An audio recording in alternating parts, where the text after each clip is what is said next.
Let's start second row. Platt. Outside of the Oklahoman, Alex Shea was terrific down the stretch in this one. Aside from the shot making, what do you just see from his demeanor and just he seems so stoic, even in big moments like this?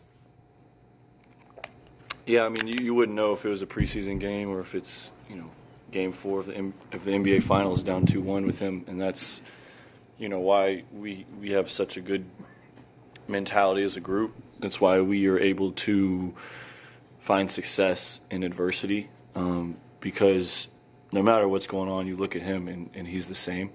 And underneath that, stoic personality or look on the court is a deep-rooted competitiveness. And that is sprinkled throughout the whole team. So, I much more often than not, I've seen him come through, and I have come to expect it. And I'll hype him up and get him to the point, but he never blinks. He doesn't shy away from the moment. Second row, Barry. Yeah, Barry Trammell, Tulsa World. Alex, nothing seemed to come easy to you guys for most of the game. Your defense and Shea sort of lifted you at the end, but early it looked like Jalen Williams was sort of keeping you in it offensively. What have you seen of him both tonight and in this series and just down the stretch of the playoffs in terms? He's a great player, but it seems like he's taking on more and more of a role. Yeah, I mean our young guys want to be great, man. Like they really do. They want to be great. And, Chet's had games in the playoffs where I think he hasn't played up to his potential in his eyes, and then he comes out and he answers. And I don't think Dub played his best game last game. I don't think he would say that either. I kind of just expected him to come out and answer the call. And he did it early, started getting downhill, made a couple shots. But even more than that, but being good on the defensive end, coming up with rebounds late that we needed. There's a reason he's an All-NBA player, an All-Star, I think he's 23, if that's correct. I mean, he's in a phenomenal talent, and,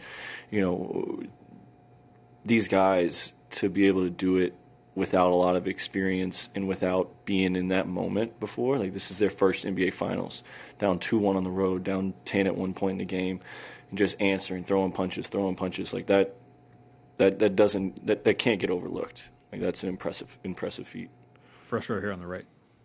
Joel Lorenzi with the Oklahoma. AC at 3:52 in the fourth, you guys are down 3. That's sort of your season is then and there. You sort of have to seize it. Then what do you see from that point on? What are you thinking and feeling in that timeout and sort of what's being said? Yeah, I mean, the way that this place erupts when they go on runs or hit shots, you have to stay present and realize what the actual time and score of the game is. I think I don't remember the play right before that, but I remember they're a little excited. I think somebody was shooting free throws, right? So we just, when he came to the bench and we were looking at it, and it's like, it was a 1-possession game. Even if he makes it, it's a 2-possession game with almost 4 minutes to play. Like, there's a lot of possessions left in this game. We never wavered, never thought, we might lose this game. Like, we were concentrated on trying to win it, on trying to solve the puzzle, figure out a way to make plays down the stretch to win the game. And that's just been our focus, through the whole playoffs, obviously. But, it started from the whole season. Just an extreme belief in each other to make plays and find a way to win. Back left. Adeshina Koiki, a lot of sports talk. Alice, congratulations. You've gained a cult hero status to a lot of NBA fans with your style of play, your appearance, your headband. But these 2 games and going back to your time in Los Angeles, you've been like a superhero playing these big games. I don't know how much you're into the superhero Marvel DC genre, but is there any superhero that you either kind of identify with, and what makes you play big in these sorts of games? For the superhero reference, we'll just do Robin, because that seems to be the only one that I can probably, make some similarities to, because I got better players around me that are doing more. But, I'm just, I want to win. I don't care if it's pick up in September before training camp. I don't care if it's game 45, 50 before All-Star break, if it's game 4 of the finals and you're down 2-1. Like, I want to win, and that's what I'm focused on. And I think over my career, you know, my abilities have gotten better through some work ethic and through a little bit of confidence and understanding the moment and having success in the moment, but really just fighting through failures. You know, like, I don't think I played my best game, excuse me, in game 3. I don't think I was my mentality and my focus wasn't sharp enough for being in the NBA finals to my liking. So I wanted to make sure that I came out here and I made sure that I had a concentrated effort to play as hard as I could and to make, you know, as many plays to help the team win. And that just comes down to really just wanting to win, being super competitive. And that's, you know, that's why my career is the way it is. That's why I've had success. That's why I'm still in the NBA. It's why I'm here talking to you right now. Back row, middle. Yeah, John Hauser from The Athletic. Mark mentioned in the huddles coming down the stretch that Jay Will was a guy who had a voice in those huddles, and I'm just wondering what types of things he's saying and what allows a younger guy who wasn't really playing to have that kind of voice in a team's huddle at this stage.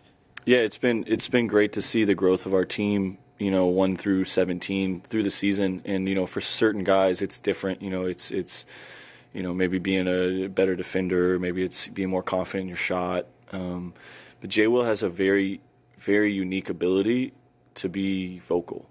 And, you know, that's a God-given ability, something that comes to him naturally that, you know, I think he's seen, you know, maybe a little bit through me and definitely through Kenrich Williams of, you know, speaking up when there's a time when guys need it, you know, when maybe the energy's bad and we just went on a, you know, a 5-0 or 0-5 run and the other team, you know, forced us to call a timeout. He has a great ability to lead, and I think he's learning that. And you know, as a young player, to have that ability to be vocal and be confident in yourself and confident enough that the guys are going to listen to you. It's a great skill, and it's something that he's been working on, and I don't think he even knows that he's been getting better at it, but he has. Third row on the right. Alex, Rohan Nadkarni, NBC News. I believe you had 20 points tonight. When did you realize you were going to maybe need to do a little bit more offensively than you normally do? And, I mean, you were hitting some tough shots and a lot of one-on-one plays. How much confidence do you have in those moments and what you can do offensively? Yeah, I mean, each series presents a different challenge and presents a different puzzle to be figured out. And the way that Indiana's playing, it's leaving opportunities for, you know, supplemental offense for other guys. And that was part of what I spoke about earlier with Game 3. I don't think I was aggressive enough. You know, I think I made a couple bad reads on the perimeter.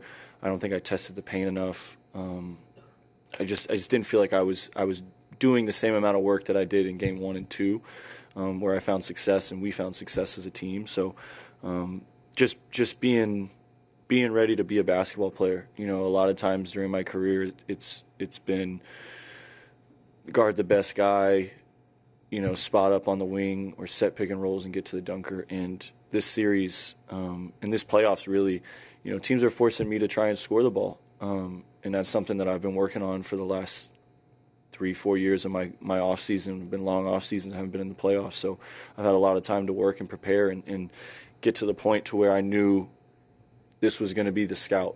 Take away the best players on their team and make the guys beat you. So just being confident in myself and being confident in the work that I've put in and recognizing opportunities.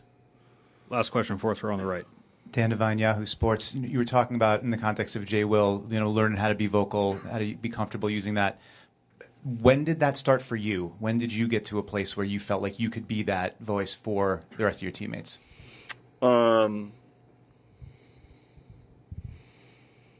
Yeah, I think each level of basketball that I've been at, I've been able to kind of manipulate that and mold that into something else. Like in high school, I was the best player on my team. You know, it was easy. By the time I got to, you know, my senior year of college, I was the best player on my team, one of the best players on my team. So it was natural to be a leadership role. And then we get into professional basketball. It's a different dynamic, right? I've had many years of working on that and seeing older players, better players, Hall of Fame players, coaches be able to communicate with people on a different level depending on who you are, get a message across.